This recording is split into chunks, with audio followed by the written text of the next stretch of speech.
voilà, jeunes journalistes, créez votre marque et soyez hyper actifs sur les réseaux. Et là, les jeunes journalistes immédiatement se sont gargarisés à dire ouais, il faut qu'on crée notre marque et tout. Et moi je me disais oui. Et alors, je veux dire, je suis sur Twitter depuis déjà 2 ans et demi, 3 ans, et pourtant j'ai pas l'impression de faire du personal branding. Moi, je partage simplement de l'info.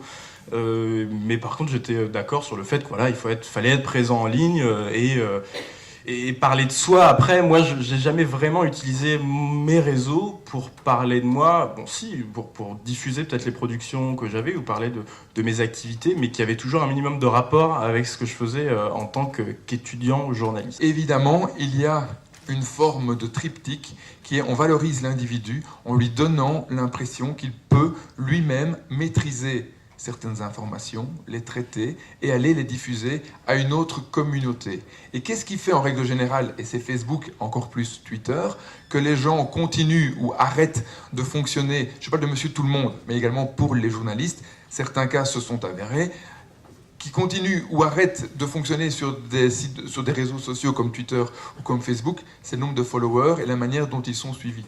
C'est-à-dire un journaliste ou un individu qui, après 3 mois d'activité, ne pose pas des choses intéressantes et n'a plus que 50 followers, en général, qu'est-ce qu'il fait ?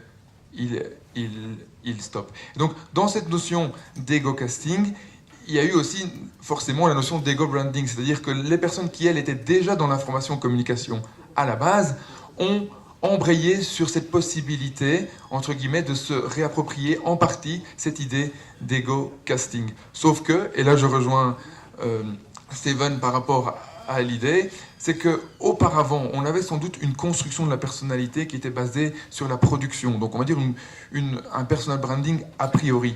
Alors que maintenant, de plus en plus, et c'est ça effectivement que je trouve également très dangereux, c'est qu'on a tendance à essayer de vendre l'idée de construisez-vous une image et ensuite vous deviendrez intéressant.